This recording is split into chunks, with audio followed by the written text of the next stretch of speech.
기원전 200년에 세워진 용블락항 사원은 최초의 티베트 불교 사원입니다. 전하는 바에 따르면 28대 라토 토리니 에텐 왕은 이 사원 집에서 희미한 글자를 발견했습니다. 그것은 미안보 사바라고 되어 있었는데 진귀한 보물 뜻입니다. 이를 안치하기 위해 사원 내에 조그만 건물을 세웠는데 나중에 경전에 등장한 문구라는 것이 밝혀졌습니다.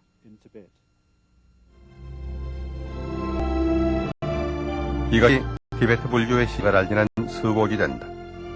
이 전설은 불경이 하늘에서부터 내려왔다는 절과 함께 너무나도 유명한 이야기로 티베트 사람들 누구나가 잘 알고 있다.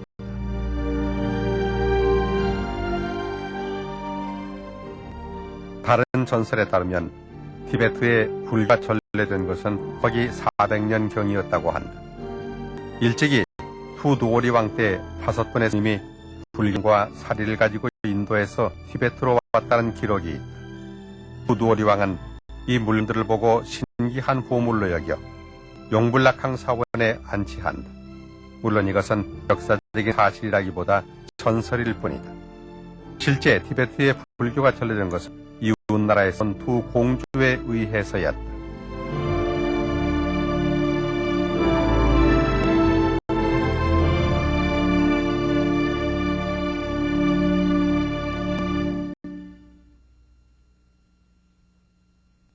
지와 덕을 겸비한 33대 송첸간포왕은 당시 여기저기 흩어져 있던 부족들을 통합하고 강력한 투보왕국을 건설했다.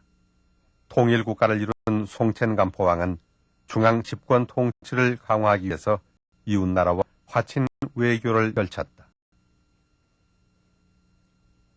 그는 자비와 선행을 가르치는 불교를 접하고 티베트 왕국의 정치 이념으로 불교를 택했다. 다신교인데다가 폭력을 숭상하는 본교는 자신의 정치 이념과 맞지 않는다고 생각했기 때문이다. 이런 정책을 펼 때 그 나이는 약간도 훨씬 안 된 16세였다니 더욱 놀라울 뿐이다. 네팔의 무리쿠티 대비 공주. 이 공주는 티베트의 송첸간포왕과 결혼하기 위해서 서기 632년에 티베트로 건너온다. 이 시대는 티베트가 한창 전성기에 있을 때였다. 무리쿠티 대비 공주는 티베트로 시집 올 때 불상과 미륵보살상을 가지고 왔다고 한다. 당나라 태종의 제15년에 송첸간포왕은 당나라의 문성공주에게 다시 청혼을 한다. 문성공주 역시 독실한 불자로 불경과 12살의 어린 부처님의 상을 모시고 티베트로 온다. 장안에서 티베트 땅으로의 기나긴 여행이었다. 이렇게 티베트와 중국 대륙과의 화친과 문화 교류가 시작됐다. 석가모니상은 티베트로 가기 전에는 바로 광인사에 젖어 있었습니다. 광인은 현재 장안의 유일한 티베트 사원으로 641년경 문성공주가 이곳에서 티베트의 라사로 석가모니 부처님을 모시고 떠났던 겁니다. 이 소식을 듣고 감동한 송첸간포왕은 그 감내로 보살상을 장안에 보냅니다.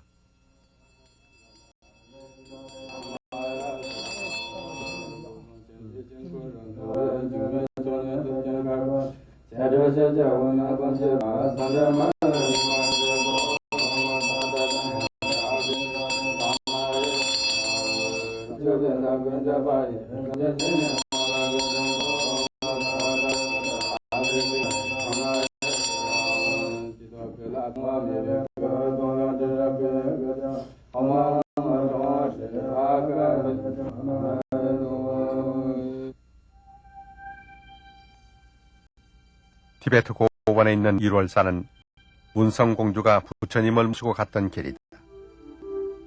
안에는 1300년 전 당제국과 티베트 두보왕국 내 경계선을 표시하는 비석이 세워져 있다.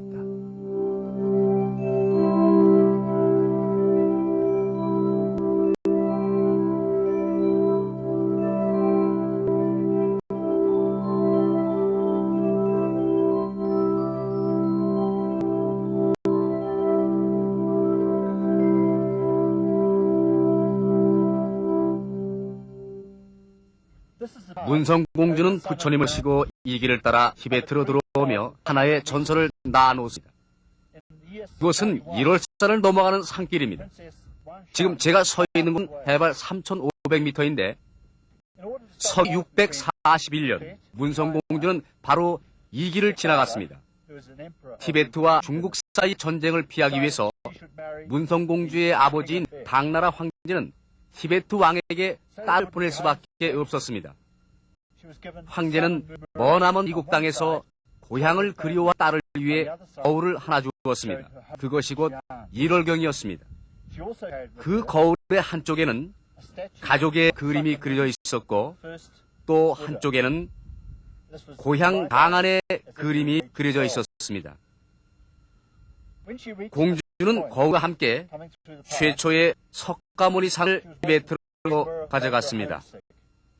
그러나 이것이 더욱 향수를 기게 할 것으로 염려했던 공주는 이 산을 지나던 중 거울을 던져 깨버렸고 그때부터 이 산의 이름이 1월산이 됐다고 합니다. 저기에 보이는 누각 안에는 그 얘기를 해놓은 벽화가 젖어 있습니다. 강력한 제국을 거란 송첸간포왕은 한때 당 제국의 수도 잔까지 입성하는 등 그 세력을 널리 확장시켜 나갔다. 이 벽화에는 다시 번창하던 토번 왕국의 모습이 잘 나타나 있다. 당 제국은 토번 왕국의 화친의 표시로 티베트 왕이 보내는 루동잔 사신을 정중히 맞이한다.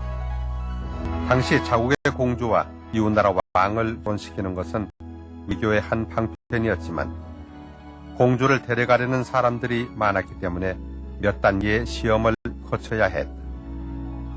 당 제국의 왕은 4가지 문제를 각국의 사신들에게 내고 그 문제를 맞추는 사신의 왕에게 문성공주를 시집 보내고자 했다. 망지의 어미를 맞추는 문제에서부터 300명의 미인 중에서 공주를 찾아내는 문제 등 여러 문제를 티베트에서 온 사신이 현명하게 맞추었고 결국 문성공주는 티베트로 시집을 하게 됐다. 티베트와 모국의 화친을 위해서 문성공주는 그 길고도 험한 여정에 올랐던 것이다. 티베트에서 가장 오래된 3의 사원 벽화에는 부처님을 모시고 오는 문성공주의 이야기가 생생하게 그려져 있다.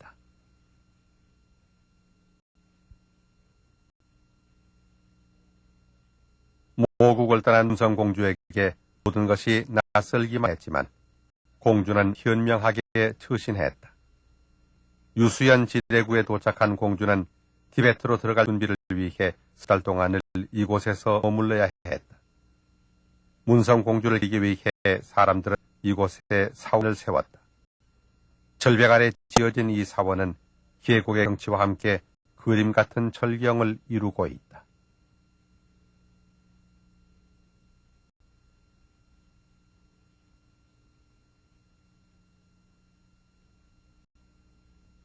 사원에 모여진 불상과 벽화 그리고 여러 가지 장식품들은 당국의 찬란한 불교 문화를 그대로 보여준다.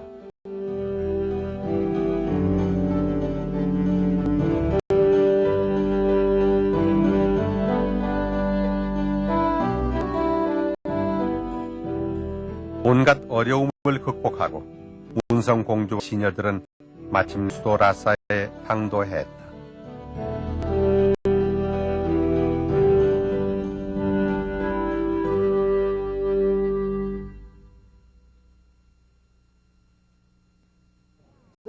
이곳은 라사의 국왕사입니다. 송첸 간포왕과 문성공주 그리고 네팔의 구리기 대비공주가 함께 세운 사원입니다. 이 사원 안에는 송첸 간포왕과 두 공주의 상이 있습니다. 또한 아주 중요한 불상이 모셔져 있는데 그것은 바로 문성공주가 당나라 장안에서 긴 여행 끝에 티베트로 모셔온 12살의 어린 석가모니 부처님 상입니다. 이것은 티베트 불교사에 있어서 아주 중요한 유물입니다.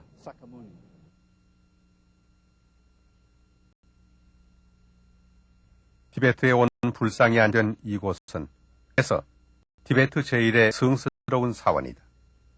티베트의 수도 라사, 그리고 중앙에 있는 조캉사와 석가모니 부처님. 이곳은 티베트의 중심지인 동시에 티베트 사람들의 마음의 고향이다.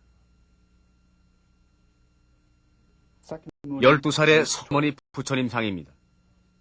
이것이 바로 문성공주가 장안에서부터 직접 모시고 온 불상입니다.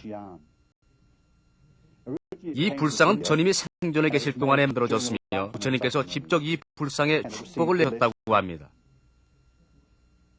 이것이 티베트에 처음으로 모셔진 불상이었다.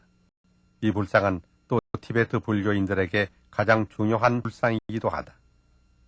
전하는 바에 따르면 부처님께서 염안에 드시자 이 석가모니 상도 함께 극락에 올라갔다가 그곳에서 100년을 머물렀다고 한다. 그러다가 나라에 500년, 인도의 바지라에 500년 모셔졌다고 한다. 그러던 중 당나라의 왕은 고대 천축국 왕에게 사신을 보내 3가지의 보물을 청하게 된다. 그러자 인도의 왕은 여러 경의 불경과 함께 이 어린 석가모니상을 바친 것이다. 석가모니 부처님의 불상은 티베트의 어느 사원에든지 모두 다 모셔져 있다.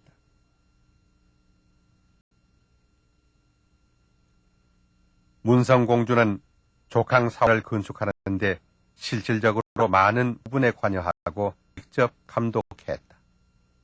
이 조캉사원의 조성에 관해서는 이런 이야기가 전해져 내려오고 있다. 문성공주는 원래 점술에 아주 능했다고 한다.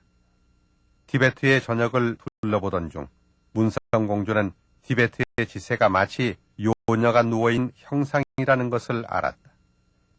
그 여자의 가슴이 되는 위치가 바로 라사의 워탕 호수였다는 것이다. 그래서 공주는 그 호수를 매우 했다. 송첸 간포왕은 공주의 말을 쫓아서 사원을 건립한다. 공사를 막 시작했을 때 호수에서 큰 빛이 일어나면서 삼성석탑가 나타났다. 왕은 그 탑에 돌을 던지고 난자로 둘러신 다음 구리를 녹여 부었다고 한다. 그러자 호수가 잠잠해지고 흙으로 완전히 메울 수 있었다.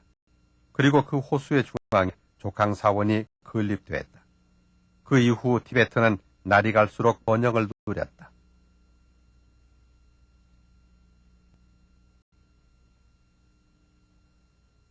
사원을 세운 왕과 두 공주의 공덕을 기리기 위해서 조캉사 2층에는 일의 조각상 또한 부처님과 함께 모셨다.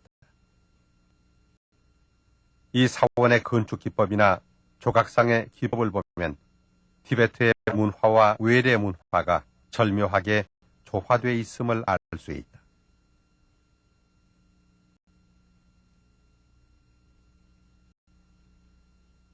서기 700년경부터 티베트 사람들은 다른 문화에도 관심을 돌리게 된 것이다.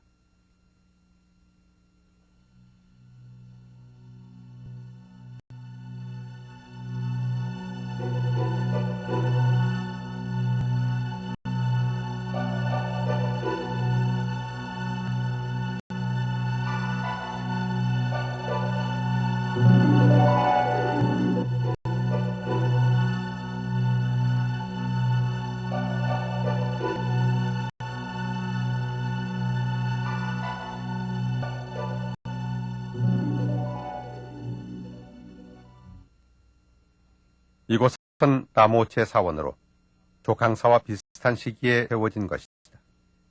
이곳에는 네팔의 무리쿠티 대비 공주가 모셔온 8살 난 석가모니 부처님 상이 모셔져 있다.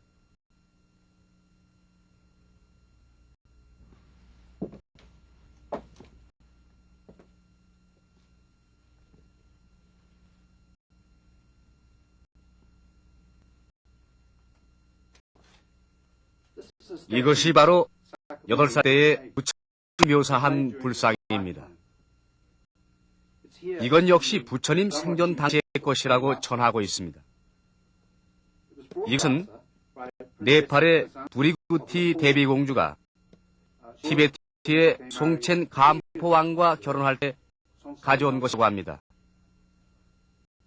전형적인 인도 사람의 모습을 하고 있는 이 서가모니 상은 1400여 년 가까이 이곳에서 티베트 불교의 흥망쇠를 지켜오고 있지만 맨 처음 이 땅에 왔을 때의 청순한 미소를 오늘날까지 잃지 않고 있다.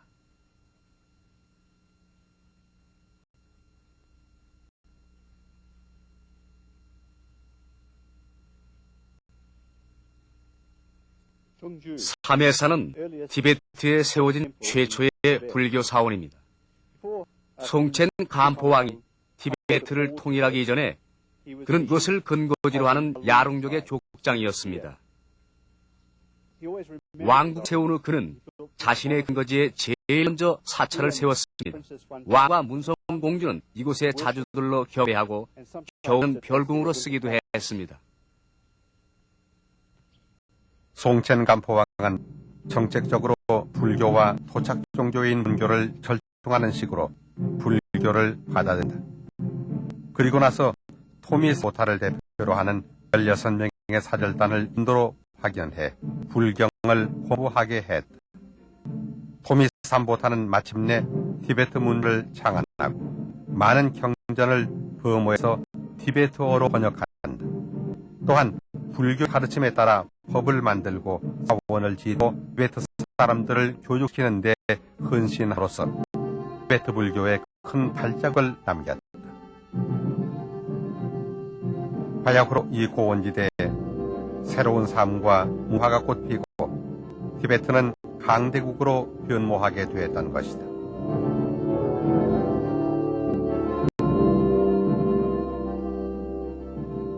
공주가 차를 끓이고 음식을 만들기도 했던 화기 아직 그대로 남아있다. 이 절에는 아주 귀한 탱화가 한 점 모셔져 있다. 티베트에서는 이렇게 술을 놓거나 그림으로 그린 불화를 탕카라고 하는데 탕카는 바로 문성공주가 직접 술을 놓은 것이라고 한다. 티베트 불교의 고고한 역사를 전해주는 귀중한 유물이다.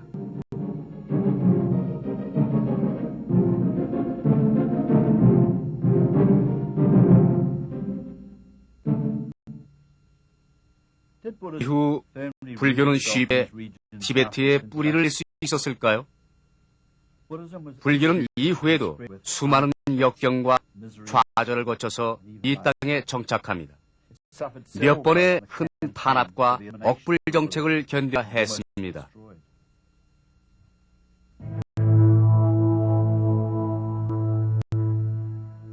이곳은 구계왕조의 성토로 구계왕족은 한때 더 없는 번영을 누렸으나 수백 년에 걸쳐 불교와 본교가 갈등을 빚는 사이에 역사 속으로 사라져버린 곳이다.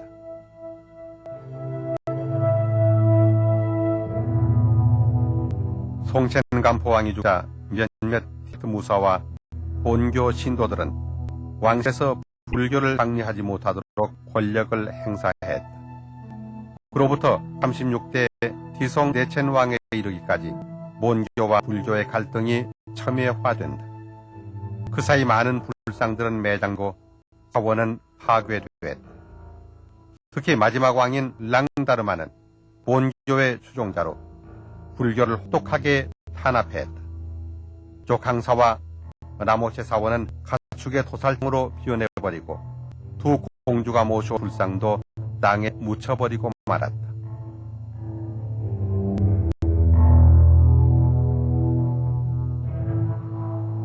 불경은 모두 다 불에 태워지고 승려들은 귀족들의 사냥이나 도와주는 몰이꾼으로 전락했다.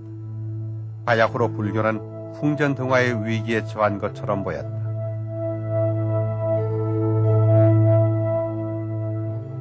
전설에 따르면 랑다르마 왕 시절에 몇몇 라마승들이 경전을 가지고 티베트를 탈출했다고 한다. 그들은 낮에는 쉬고 밤에만 움직여 마침내 이곳 칸불레에 도착했다. 라마승들은 이곳 동대몽을 숨기고 비밀리에 불교를 수호해 나간다. 불교를 박해한 것이 원인이 돼 토번 왕건 점차 쇠퇴해갔다. 결국 랑다르마 왕까지 본교와 불교 갈등이 심해지던 와중에 암살되기에 이르렀다. 그러자 후손들은 알리 지방으로 피난을 가 국의 왕조를 다시 일으키고 중흥을 꾀했다. 욕망이 있는 남아성들과 국왕은 김기일전해서 인도의 마가다국에서 온 아티샤 스님과 함께 불교를 일으켰다. 사상의 통일을 구하고 티베트 제국의 통일을 다시 가져오기 위해서 맨 먼저 불교에 눈을 돌린 것이다. 30대 디송대첸 왕은 인도에서 파드마 삼바바를 초빙해 사원을 짓도록 하고 불교의 중흥을 꾀한다.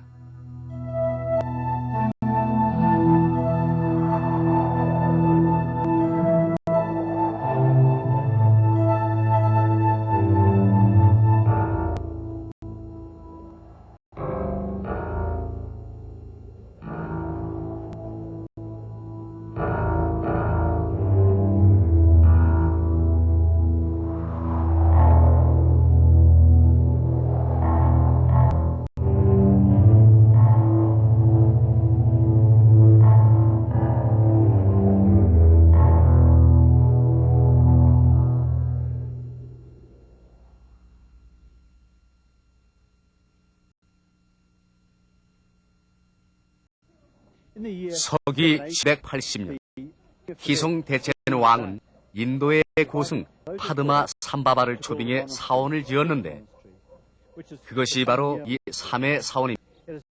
삼해사원은 신성한강인 야루창포 강가에 위치하는데 여기서 우리는 불교 중흥에 대한 왕의 신념을 읽을 수 있습니다. 이 사원의 건축 양식은 아주 독특합니다. 맨 위층은 인도풍, 중간은 당나라풍, 그리고 맨 아래층은 전형적인 티베트풍입니다. 이 삼해사원의 건축 양식을 보면 티베트 불교는 다양한 문화를 흡수해 이루어졌음을 알 수 있다. 파드마 삼바바가 이곳에 왔을 때 그는 본교 때문에 불교가 억압받고 있는 현실을 보고 본교의 신들을 불교 속으로 흡수해버린다. 그 후 티베트 사람들은 자기네들 토속신앙의 신들이 불교 사원에 모셔져 있는 것을 보고 점차 거부감 없이 불교를 받아들이게 되었다.